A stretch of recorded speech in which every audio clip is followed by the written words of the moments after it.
Assalamualaikum warahmatullahi wabarakatuh. Bagaimana kabarnya anak-anak? Semoga dalam keadaan sehat walafiat ya. Sebelum pelajaran kita mulai, marilah kita berdoa bersama. Semoga apa yang kita pelajari pada pagi hari ini senantiasa mendapatkan ridho dari Allah Subhanahu wa Ta'ala. Doa dipersilahkan. Doa selesai. Oke, baik anak-anak. Pelajaran yang akan kita pelajari pada kesempatan kali ini yaitu KN1. Untuk pengampu KN1 kelas 8 sudah tahu ya.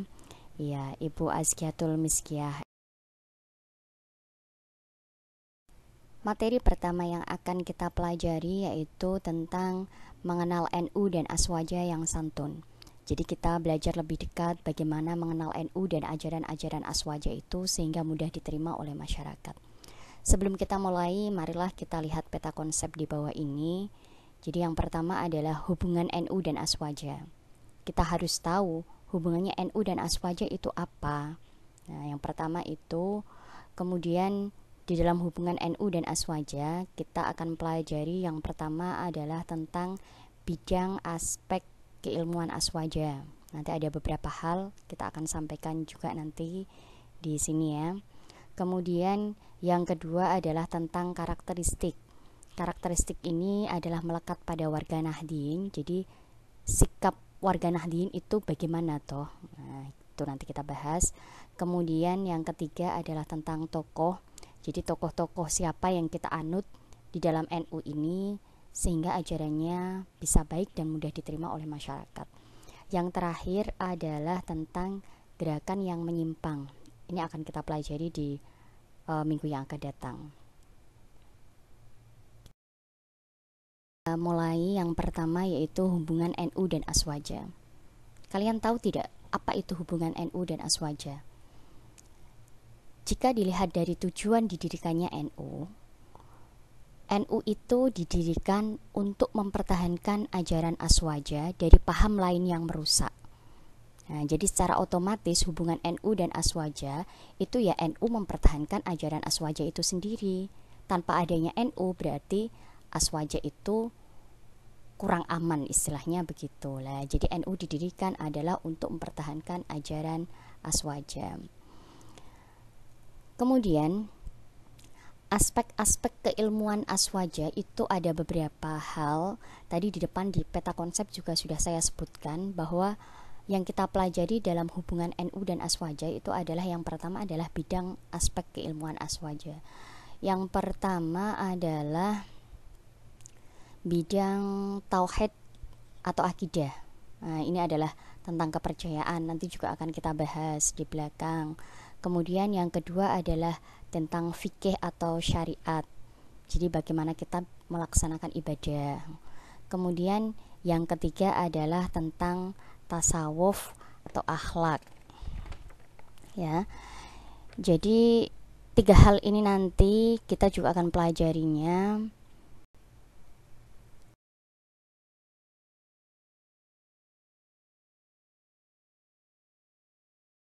Kita bahas yang kedua yaitu tentang karakteristik, yaitu karakteristik yang tercermin dalam sikap warga Nahdien.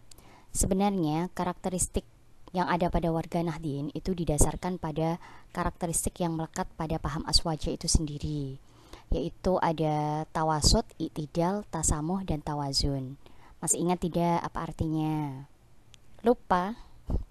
Iya, tawasud itu adalah jalan tengah, kemudian i'tidal itu adalah tegak lurus, kalau tasamuh itu adalah toleran, kemudian tawazun adalah keseimbangan. Sudah ingat toh? Ya. Sekarang kita bahas karakteristik yang pertama yaitu santun dalam bermasyarakat. Jadi warga Nahdien itu terhadap orang itu selalu santun. Kemudian yang kedua adalah santun dalam menghadapi perbedaan. Jadi tidak pernah berselisih dengan orang lain. Yang ketiga adalah santun dalam mengamalkan kegiatan keagamaan. Jadi kalau ada perbedaan agama di antara sesama, kita tidak begitu mempermasalahkan, jadi menghormati satu sama yang lainnya. Berbeda dengan organisasi keagamaan lain ya, yang dengan mudahnya mereka itu ada yang bersikap radikal, ekstrim, suka menuduh ahli bid'ah, syirik, meneror, bahkan mengkafirkan sesama umat Islam. Nah, sikap yang tercermin pada warga Nahdien itu sejalan dengan konsep agama Islam, yaitu rahmatan lil alamin. Jadi Islam menjadi rahmat bagi semesta alam. Jadi tidak seperti tadi organisasi keagamaan lain yang bersifat radikal dan sebagainya tadi.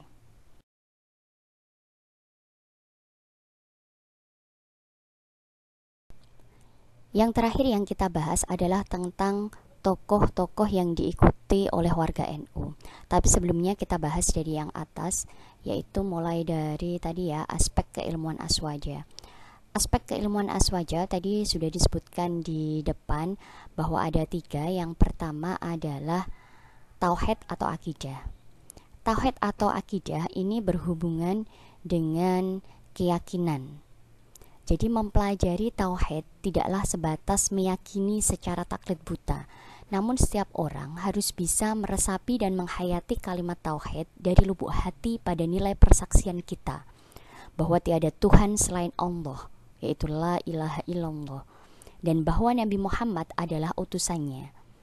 Keyakinan ini kemudian dipraktekkan dalam ucapan dan dibuktikan dalam amalan sehari-hari, terutama ditanamkan dalam semua sendi kehidupan yang meliputi muamalah, ubudiyah, berpikir, bersikap, dan lain sebagainya.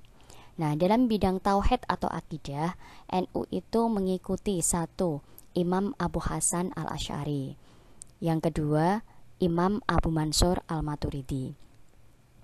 Kedua tokoh ini sudah kita pelajari dulu di kelas 7.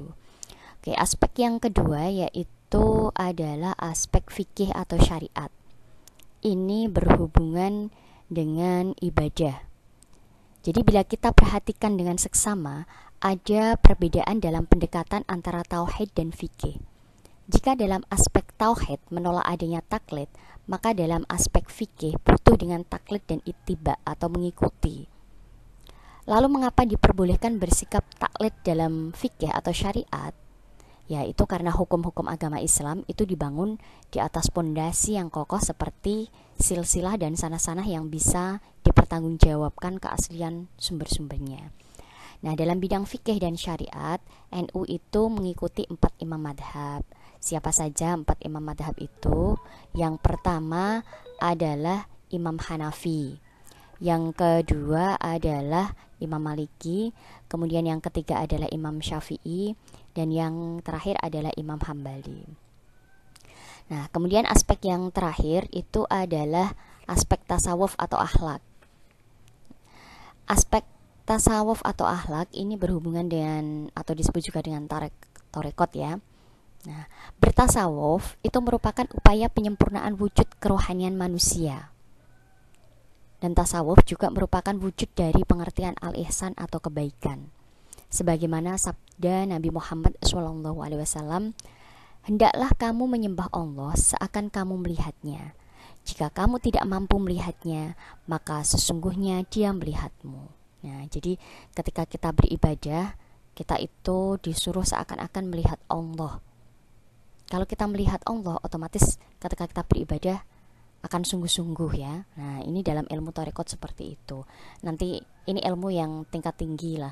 Nanti pada saatnya kalian juga akan sampai ke ilmu ini. Nah, dalam bidang tarekot, NU itu mengikuti 2 imam. Yang pertama Imam Abu Qasim Junaidi al-Baghdadi. Kemudian yang kedua adalah Imam al-Ghazali. Demikian anak-anak pelajaran pada hari ini. Jadi sekilas tadi sudah Bumis jelaskan bagaimana materi yang pertama, yaitu mengenal NU dan aswaja. Nanti bisa kalian juga pelajari dengan baca buku yang sudah diberikan kepada anak-anak. Dan sebagai umpan balik dari pelajaran kali ini, nanti Bumis akan berikan link Google Form yang harus kalian isi. Jadi apakah itu untuk mengukur, jadi apakah kalian itu tadi paham apa yang Bumis katakan atau tidak. Nah, untuk selebihnya mungkin sebelum mengisi itu kalian bisa membaca ulang buku yang sudah diberikan pada anak-anak. Jadi demikian dan terima kasih sudah mendengarkan. Semoga apa yang kita dapatkan hari ini mendapatkan ridho dari Allah Subhanahu wa taala. Gitu ya, terima kasih. Wassalamualaikum warahmatullahi wabarakatuh.